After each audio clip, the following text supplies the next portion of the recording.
வணக்கம் மாணவர்களே. இந்த வீடியோல 9ஆம் வகுப்பு கணிதம் அலகு 5 ஆயத்தொலை வடிவியல் எடுத்துக்காட்டு 5ல் 15 பார்க்க போறோம். என்ன கொடுத்துருக்காங்க பாருங்க. ஒரு முக்கோணத்தின் பக்கங்களின் நடுப்புள்ளிகள் 5,1 3,-5 மற்றும் -5,-1 எனில் அந்த முக்கோணத்தின் முனைப்புள்ளிகளின் ஆயத்தொலைவை காண்க. என்ன கொடுத்துருக்காங்க? முக்கோணத்துக்கு 3 பக்கங்கள் இருக்கும். அந்த 3 பக்கங்களோட நடுப்புள்ளிகளை கொடுத்துருக்காங்க. நம்ம என்ன கண்டுபிடிக்கணும்? அந்த முக்கோணத்தோட உச்சிகள் புள்ளிகளை நம்ம கண்டுபிடிக்கணும். கண்டுபிடிக்கலாமா? பாருங்க. முக்கோணத்தின் 3 முனைகள் என்ன எடுத்துட்டோம்? ஏபிசின்னு எடுத்துட்டோம். பாருங்க, எடுத்துக்கலாமா? ஏன்ற புள்ளி x1 y1 இந்த இடத்துல, பீன்ற புள்ளி x2 y2, இங்க சீன்ற புள்ளி x3 y3. இந்த 3 புள்ளிகளை தான் நம்ம கண்டுபிடிக்கணும். பாருங்க, இந்த ஏபியோட நடுப்புள்ளி எங்க இருக்கு பாருங்க. இங்க முதல்ல இருக்கு, எடுத்துக்கலாமா?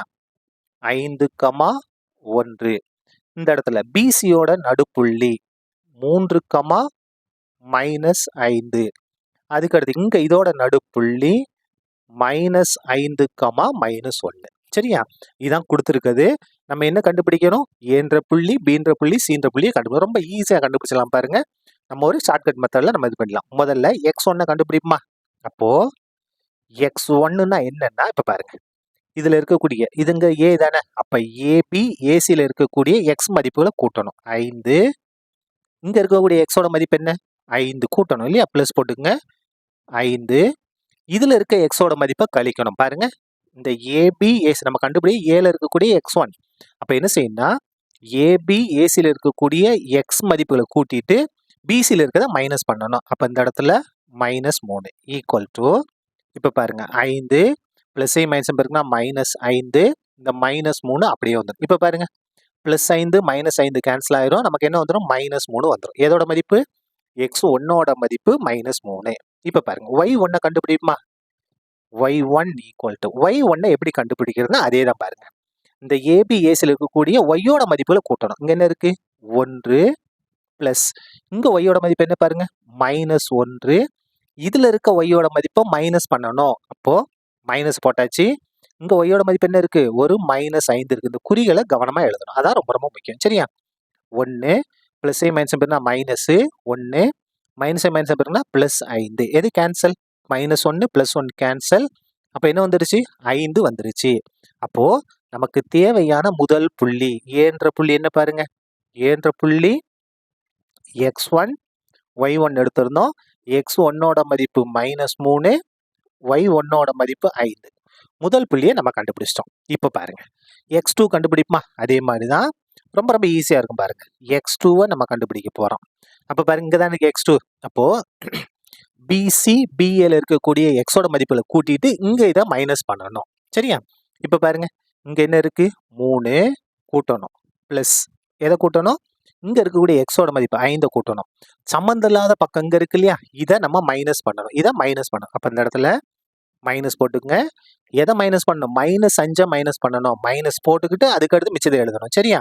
ஈக்குவல் டு, இதை இது பண்ணுங்க. 3ஐயும் 5ஐயும் கூட்டினா 8 பிளஸ் மைனஸ் மைனஸ் பாருங்க +5, 2 கூட்டினா என்ன வருது? 13. சரியா? இப்ப நம்ம கண்டுபிடிக்க போறது y2. அதே மாதிரி தான் என்ன செய்ய போறோம்? இந்த இதுல பாருங்க, இந்த பிசி பிஎன்ல இருக்கக்கூடிய ஒய்யோட மதிப்புகளை கூட்டணும். -5 +1. எதை மைனஸ் பண்ணணும்? இதை மைனஸ் பண்ணணும். இதுல இருக்க ஒய்யோட மதிப்பை மைனஸ் பண்ணணும். பாருங்க, -5 +1, -5 +1 மைனஸ் பண்ணணும். எதை? சம்மந்தம் இல்லாத பக்கத்துல இருக்கு இல்லையா? இதை மைனஸ் பண்ணணும். என்ன இதை மைனஸ் பண்ணணும்? ஒய்யோட மதிப்பு ரெண்டாவது இருக்கு இல்லையா? அதான் ஒய்யோட மதிப்பு மைனஸ் பண்ணணும். மைனஸ் போட்டோம். இங்க என்ன இருக்கு? -1. சரியா?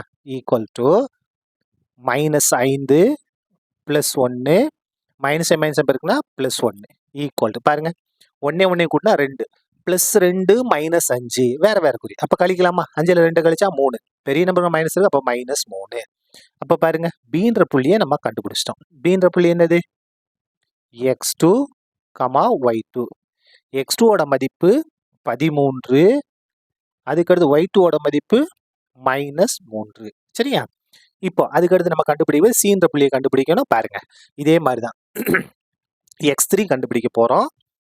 x3 ஈக்குவல் டு, வாங்க, அப்போ சிஏ சிபியில் இருக்க எக்ஸோட மதிப்புகளை கூட்டணும். கூட்டலாமா? பாருங்க, இதில் இருக்கக்கூடிய எக்ஸோட மதிப்பு 3, இதில் இருக்கக்கூடிய எக்ஸோட மதிப்பு -5. அப்போ -5 + 3 எதை கழிக்கணும்? இதில் இருக்கிற 5 கழிக்கணும், எக்ஸோட மதிப்பை கழிக்கணும். -5 + 3 -5. -5 + 3 எதை மைனஸ் பண்ணணும்? இங்கே சம்மந்தம் இல்லாமல் இருக்கு இல்லையா, இதை நம்ம மைனஸ் பண்ணணும். 5. சரியா? எது கேன்சல்? எதுவும் கேன்சல் ஆகாது. ஈக்குவல் இந்த இடத்துல பாருங்க, 3 முதல்ல எழுதிடலாம். -5 -5 ஒரே குறி, ஒரே குறினா கூட்டுவோம். கூட்டினா என்ன வரும்? 10. என்ன 10? -10. வேற வேற குறி கழிச்சிடலாமா? 10ல் 3 கழிச்சோம்னா 7. என்ன 7? -7. அதுக்கடுத்து y3 நம்ம கண்டுபிடிக்க போறோம். y3 பாருங்க இங்க இருக்கா? அப்ப என்ன செய்யணும்னா, இதுல இருக்கக்கூடிய y-யோட மதிப்புகளை நம்ம கூட்டிட்டு இங்க இருக்க y-யோட மதிப்பை மைனஸ் பண்ணணும். பாருங்க இங்க என்ன இருக்கு பாருங்க, -5 -1 கூட்டிடுவோமா? -5 கூட்ட போறோம், பிளஸ் போட்டுக்கிட்டு -1, அதுக்கடுத்து மைனஸ் பண்ணணும். எதை மைனஸ் பண்ணணும்? இங்க இருக்க y-யோட மதிப்பை மைனஸ் பண்ணணும். 1. சரியா? 1 ஈக்குவல் டு -5 பிளஸ் மைனஸ் பாருங்கன்னா -1 -1 எல்லாம் ஒரே குறி தான். கூட்டுங்க. கூட்டினா என்ன ஒரு 5 1 கூட்டினா 6, 6 1 7. என்ன 7? -7. சரியா? பாருங்க, சீன்ற புள்ளியை நம்ம கண்டுபிடிச்சிட்டோம். சீன்ற புள்ளி என்னது? x3, y3. என்ன வந்திருக்கு? x3யோட மதிப்பு -7, அதுக்கு அடுத்தது y3யோட மதிப்பும் -7. சரியா? நம்ம 3 புள்ளிகளை கண்டுபிடிச்சிட்டோம். therefore முக்கோணத்தின் முனைப்புள்ளிகள், முக்கோணத்தின் முனை புள்ளிகள் எழுதிடலாமா? நம்ம கண்டுபிடிச்சதை அப்படியே எடுத்து எழுத போறோம். முனை புள்ளிகள் பாருங்க, முதல்ல ஏன்ற புள்ளி நம்ம கண்டுபிடிச்சது -3, 5. அதுக்கு அடுத்தது பீன்ற புள்ளி நம்ம கண்டுபிடிச்சிருக்கோம் 13, -3. சீன்ற புள்ளி நம்ம கண்டுபிடிச்சிருக்கோம் -7, -7. இதான் என்னது? நமக்கு தேவையான முக்கோணத்தின் 3 முனைப்புள்ளிகள். சரியா? அவ்வளவுதான். இந்த கணக்கு முடிந்தது. நன்றி.